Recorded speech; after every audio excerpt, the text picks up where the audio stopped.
Hello my dear friends, welcome to my YouTube channel. पिछले कुछ videos में हमने ऑक्सिलरी वर्ब के लिस्ट से लेकर के सेंटेंस के कुछ टाइप्स, हिंदी का 1 into 6 और इंग्लिश के 1 into 6 को सीखा। अब हम लोग इन सबको मिला करके एक चैप्टर की शुरुआत करने जा रहे हैं। This chapter will have 7 types of sentences and I will teach you 1 sentence every day. Understand? तो एक सेंटेंस हर दिन पढ़ाया जाएगा आपको और हमें टोटल 7 टाइप्स ऑफ सेंटेंसेस पहले चैप्टर में सीखने हैं। तो ध्यान देकर के इस चैप्टर के बेस को समझेंगे और ये कोशिश करेंगे कि हम इस बार ये ना सीखें कि किसी भी सेंटेंस का रूल होता क्या है। ध्यान दीजिए, हम लोगों ने जनरली क्या किया, बेसिक ग्रामर के रूल्स को भी एक्सेप्ट किया कि ऐसा रूल होता है। नहीं, अब हमें चैप्टर्स में आने वाले रूल्स को सीखना है कि आखिर बेसिक ग्रामर में ये रूल बना है तो क्यों बना है, ये इन वर्ड्स के आने का क्या कारण है, उन चीज़ों को समझना होगा। ठीक है, तो क्लियरली अगर मैं बोलूँ तो आपको रूल बनाना सीखना है। देखिए, अगर आप रूल बनाना सीख जाते हैं तो कोई भी नए तरह के सेंटेंस जो आपके लाइफ में आए आप उनको खुद हैंडल कर सकते हैं। लेकिन अगर आप रूल बनाना नहीं जानते हैं, आप सिर्फ चीज़ों को एक्सेप्ट करके चलते हैं, तो नए सेंटेंसेस पे आप खुद वर्क नहीं कर सकते। ठीक है, इसलिए रूल बनाना एक प्रोसेस है, उस प्रोसेस को सीखें।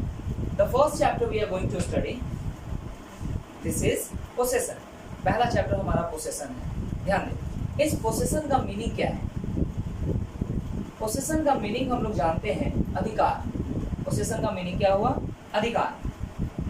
देखिए, जब हम किसी सेंटेंस में अधिकार को दिखाना चाहते हैं तो हम उस सेंटेंस में अधिकार का यूज नहीं करते हैं।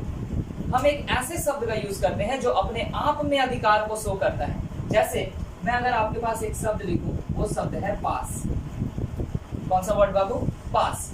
जैसे आपने कहा मेरे पास एक पेन है, मेरे पास एक पेन है, तो जब आप इस पेन को अपने पास कहते हैं, इसका मतलब आप इस पेन पे अपना अधिकार दिखाते हैं। यानी हम जिस पास का जिक्र कर रहे हैं वो पास क्या बताने वाला है? अधिकार। ऐसा नहीं कि हमारे लाइफ में इसके अलावा और कोई पास होता ही नहीं। मैं एग्जाम में पास हो गया तो यहाँ पास करना एक वर्ब है, आप किसी चीज पे अधिकार नहीं जमा ले रहे हैं। फिर हम बोलते हैं मैं दरवाजे के पास खड़ा हूँ, तो दरवाजे पे पास खड़े होने से दरवाजे पे अधिकार हो जा रहा है, ऐसा कुछ हम बोलना नहीं चाहते हैं। तो पास हमारे लाइफ में और भी अलग कैटेगरी का होता है, लेकिन उन सभी में से एक पास ऐसा भी होता है जो क्या बताता है? अधिकार बताता है। तो हम उसी पास का जिक्र इस पूरे चैप्टर में करेंगे जो अधिकार बताएगा। और अधिकार बताने के लिए हम लोगों के पास इंग्लिश में 3 तरह के वर्ड्स हैं, यानी 3 वर्ड्स हैं हमारे पास इंग्लिश में जो अधिकार यानी पोसेशन को बता सकते हैं। हैज, हैव और हैड। ध्यान दीजिएगा, जैसे अधिकार को बताने का काम हिंदी में पास करता है, वैसे ही अधिकार को यानी पोसेशन को बताने का काम इंग्लिश में हैज, हैव और हैड करता है। हैज, हैव और हैड के बीच के डिफरेंसेस को समझेंगे अब हम लोग। ध्यान दीजिए, अगर आप हैज, हैव, हैड के डिफरेंसेस को जाने तो हैज और हैव का यूज हम लोग प्रेजेंट के सेंटेंसेस में करते हैं और हैड का यूज हम लोग पास्ट के सेंटेंसेस में करते हैं। इसके अलावा भी हमारे पास एक डिफरेंस आएगा। अगर आप गौर से देखें तो हैव एक V1 होता है, हैड V2 होता है और हैज वर्ब 5 होता है। ठीक है, ये कुछ डिफरेंसेस हैं जो हमें रूल्स बनाने के दौरान हेल्प करेंगे। Have, had, had, having, has. तो हैव हुआ V1, हैड V2 और हैज V5। वही मैंने यहाँ पे नोट किया। ठीक है, सबसे पहला जो टाइप सेंटेंस आएगा, टाइप 1, एक बहुत ही आसान सा सेंटेंस, मेरे पास एक कार है। मेरे पास एक कार है। अब देखिए, इस सेंटेंस में हम लोग टोटल 6 तरह के रूल बनाएंगे, क्योंकि हम जानते हैं हर सेंटेंस 6 तरह के सेंटेंसेस में कन्वर्ट किया जा सकता है। Affirmative, negative, simple interrogative negative, conditional interrogative and finally conditional interrogative negative. तो सबसे पहला हमारा इंपॉर्टेंट काम होता है अफर्मेटिव के रूल को बनाना, क्योंकि बाकी तो एक प्रोसेस है, नॉट लगाना है, ऑक्सिलरी को बाहर करना है, क्वेश्चन वर्ड जोड़ना है, तो ये प्रोसेस हम लोग ऑलरेडी सीख चुके हैं। तो अफर्मेटिव रूल कैसे बनाएं? देखिए, अफर्मेटिव रूल बनाने के लिए हिंदी के सेंटेंस को अच्छी तरह से पहचानना आना चाहिए। जैसे आप इस सेंटेंस से क्या क्या पहचान निकाल सकते हैं। सबसे पहले आपके पास है एक वर्ड है जो अपने आप में ये बताने की कोशिश करता है कि जो सेंटेंस है वो कहाँ का है? प्रेजेंट का है। दूसरी बात, हमें जो अभी एक वर्ड यूजफुल मिला वो क्या है? पास, जो ये बताने की कोशिश कर रहा है कि सेंटेंस में क्या है, पोसेशन है।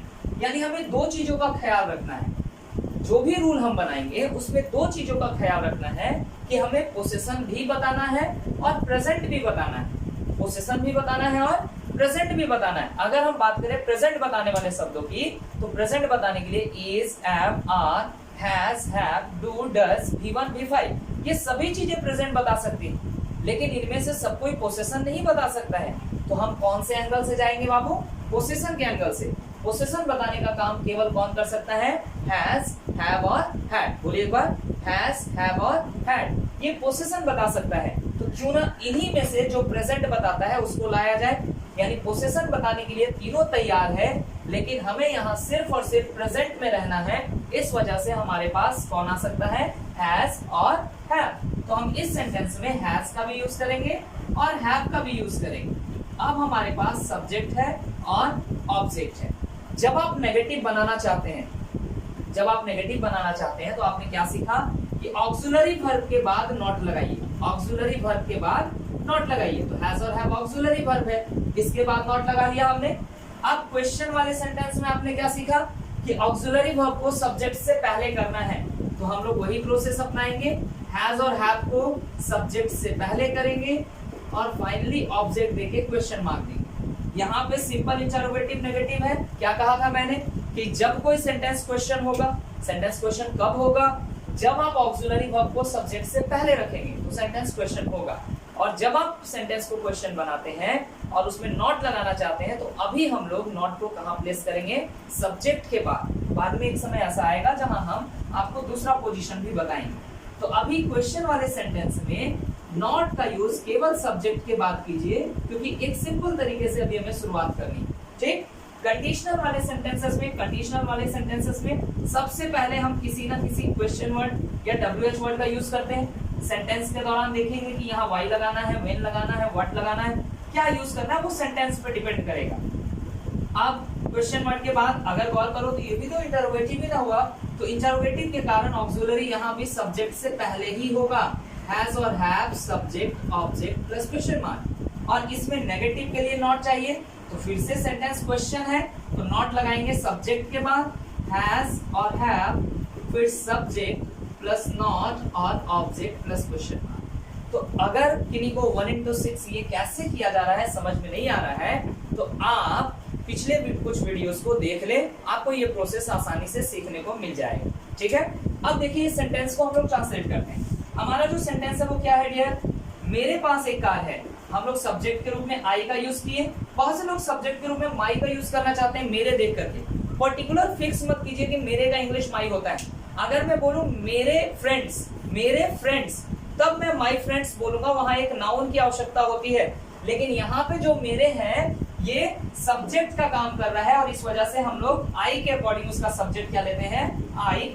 और जब हम लोग उसके साथ वर्ब लगाएंगे तो वर्ब कौन सा देंगे? हैव। आई हैव, ऑब्जेक्ट क्या है आपके पास? तो एक कार, अ कार। सेंटेंस आपका बना आई हैव अ कार। एक बात गौर कीजिएगा, हैज का यूज आप किसके साथ कीजिएगा? हैज का यूज ही, शी, इट और किसी भी सिंगुलर नाउन के साथ, ही, शी, इट और किसी भी सिंगुलर नाउन के साथ आप हैज का यूज कीजिएगा। बाकी के कोई भी सेंटेंस आए उनके साथ आप हैव का यूज कीजिएगा। अब जरा सोचिए, सेंटेंस है मेरे पास एक कार है, तो हमने कहा आई हैव अ कार। अगर सेंटेंस हो जाए मेरे पास एक कार नहीं है, तो हम बोलेंगे I have not a car. अगर सेंटेंस हो जाए क्या मेरे पास एक कार है, तो हम बोलेंगे हैव आई अ कार। अगर सेंटेंस हो जाए क्या मेरे पास एक कार नहीं है, तो हम बोलेंगे have I not a car. फिर हम सेंटेंस को ले ले मेरे पास एक कार क्यों है, तो why have I a car. मेरे पास एक कार क्यों नहीं है, why have I not a car. इस तरह के सेंटेंसेस को आप प्रैक्टिस करें। ठीक है, बहुत सारे एग्जांपल हमारे इर्द गिर्द घूमते रहते हैं। उसके पास एक किताब है, he has a book, he has not a book, has he a book, has he not a book, why has he a book, why has he not a book। ठीक है, जब आप इस तरह के सेंटेंसेस को 1 into 6 के साथ प्रैक्टिस करेंगे तो पाएंगे कि सेंटेंसेस किसी भी तरीके से आए हमारे लिए आसान हो जाते हैं। जैसे मैं आपके सामने एक सेंटेंस बोलूं, राम के पास किताब है, तो आपने कहा राम हैज अ बुक। लेकिन जब मैं कहूंगा राम के पास किताब क्यों नहीं है, राम के पास किताब क्यों नहीं है, तो इस सेंटेंस को डायरेक्टली वही लोग बना सकते हैं जिनका 1 into 6 स्ट्रॉन्ग होगा। तो हम क्या बोलेंगे, Why has Ram not a book? क्या कहा हमने, Why has Ram not a book? तो जब आप 1 into 6 को अच्छे तरह से प्रैक्टिस करते हैं तो सेंटेंस किसी से बात करने के दौरान जरूरी थोड़ी है कि सेंटेंस अफर्मेटिव भी आएगा या नेगेटिव भी आएगा, सेंटेंस किसी भी फॉर्म से आ सकता है। इस वजह से 1 into 6 का एक अच्छा प्रैक्टिस होना जरूरी है। ठीक है, तो ये हमारा पोसेशन का टाइप 1 हुआ। अगले वीडियो में हम लोग पोसेशन के टाइप 2 को लेकर के आएंगे। फिलहाल आज के लिए इतना ही। Thank you.